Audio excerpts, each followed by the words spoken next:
This channel does not promote any violent, harmful, or illegal activities. All content provided by this channel is meant for an educational purpose only. Supreme শুনানি রয়েছে, তার আগে আবারও রাত দখলের ডাক।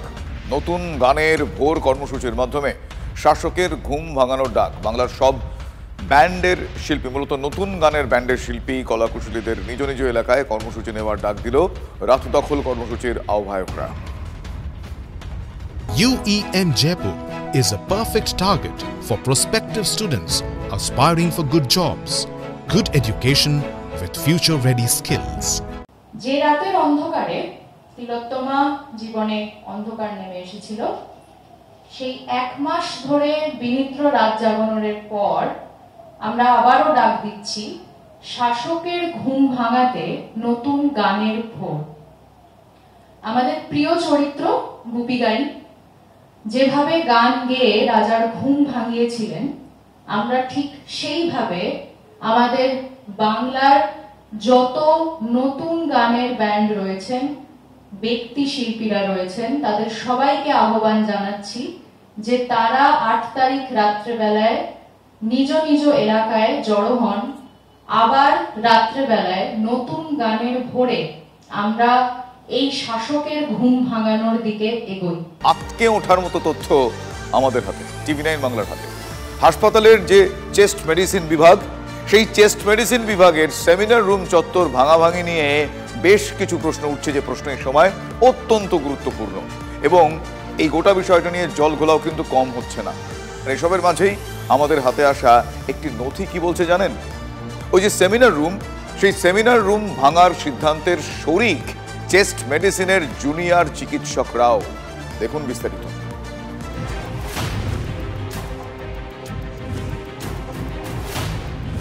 9 August RG Kar হাসপাতালের এমার্জেন্সি বিল্ডিং এর 4 তলায় চেস্ট মেডিসিন বিভাগের সেমিনার রুম থেকে উদ্ধার হয়েছিল তরুণী চিকিৎসকের মৃতদেহ।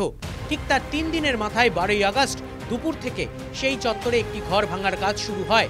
অবাক করার মতো এই খবর জানাজানি হতেই ব্যাপক উত্তেজনা ছড়ায় হাসপাতাল চত্বরে।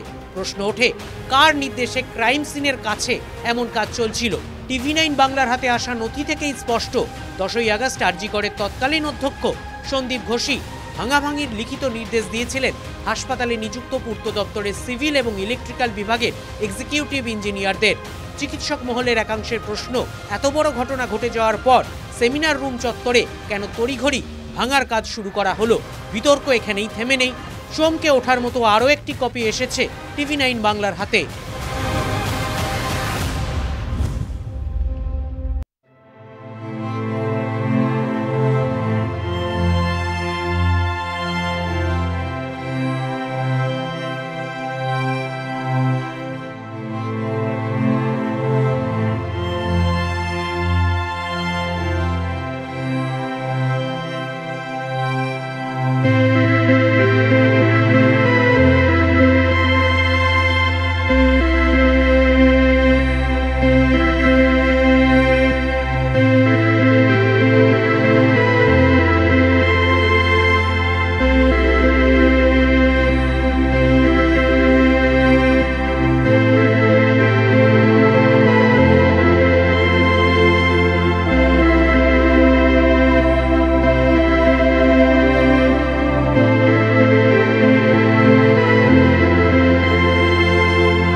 কবে কি কাজ হবে সেটা নিয়ে আমরাও প্রশ্ন করিনি, যেহেতু আমরা জানি যে আমরা সবাই এখন একটা ইনভেস্টিগেশন, পুরো ডিপার্টমেন্ট একটা ইনভেস্টিগেশন পারভিউতে আছে। জানানো হয়েছিল কি যে কবে থেকে কাজটা শুরু হবে? না, এই নিয়ে আমাদের কোনো স্পেসিফিক ডেট দেওয়া হয়। আমাদের শুধু সই করানো হয়েছিল যে কোথায় কি প্ল্যান হবে, সেই অনুযায়ী আমরা ওই প্ল্যানের সঙ্গে সহমত করে আমরা করেছিলাম যে এখানে এই রুমের এই মডিফিকেশন লাগবে।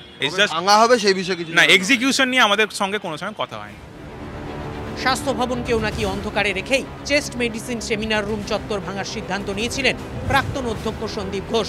TV9 বাংলায় চাঞ্চল্যকর বক্তব্য স্বাস্থ্য শিক্ষা অধিকর্তা কৌস্তব নায়েকের। চেস্ট মেডিসিন ভাঙার ক্ষেত্রে এখন যেটা বলা হচ্ছে যে স্বাস্থ্য সচিব এবং স্বাস্থ্য শিক্ষা অধিকর্তার সম্মতিক্রমে এটা হয়েছে, পুরো ভুল। এই কমিটিটা কে গঠন করলো? কমিটি প্রিন্সিপালই গঠন করেছে। কি কি ভাঙতে হবে সেই লিস্টিংটা ওরা করেছে? সব ওরা করেছে। আমাদের তো জানাই নেই যে এটা ভাঙবো কি করবো আমরা তো জানিই না। যখন জানা হয় তখন ইঞ্জিনিয়ারকে বলে বন্ধ করে দেয়। এবার শুনুন 14ই আগস্ট ভাঙাভাঙি নিয়ে কি সাফাই দিয়েছিলেন অরুণাভ দত্ত চৌধুরী। এই যে ভাঙাচোরা করা হবে কি হবে না, ওনারা সেটা এটার আদেশ একমাত্র অন্য ডিপার্টমেন্ট না, একমাত্র প্রিন্সিপাল এবং এমএসভিপি দেয়। এটার এইচওডি কোনো রোলই নেই, সে এমএসভিপি হবে।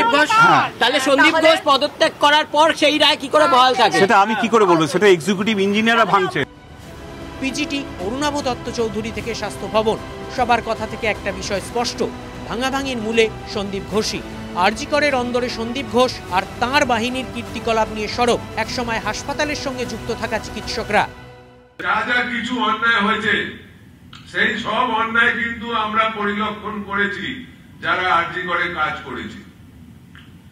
যে পোস্টেই থাকুক না কেন, সে কিছু বিন্দুমাত্র আঁচ পায়নি আগস্টের 9 তারিখের আগে। আমি কেন, কোচি শিশুও বিশ্বাস করবে না। সেমিনার রুম চত্বর ভাঙার ঘটনায় কাঠগড়ায় সন্দীপ ঘোষ, কিন্তু ভাঙাভাঙির কাজ শুরু হওয়ার পর কমিটির সদস্যরা কেন প্রতিবাদ করেননি সেই প্রশ্ন উঠছে।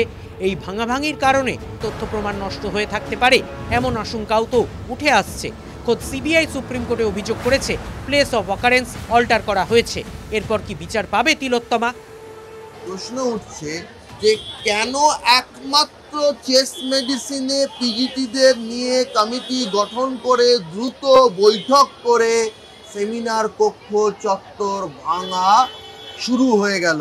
নেপথ্য থেকে ডিএমই স্বাস্থ্য শিক্ষা অধিকর্তা ইঙ্গিত করছেন, বলছেন নেপথ্য নায়ক সন্দীপ ঘোষ। একা সন্দীপ ঘোষ, সেটাই এখন বড় প্রশ্ন। ক্যামেরায় রজত সিকদারের সঙ্গে সৌরভ দত্ত, টিভি9 বাংলা, কলকাতা।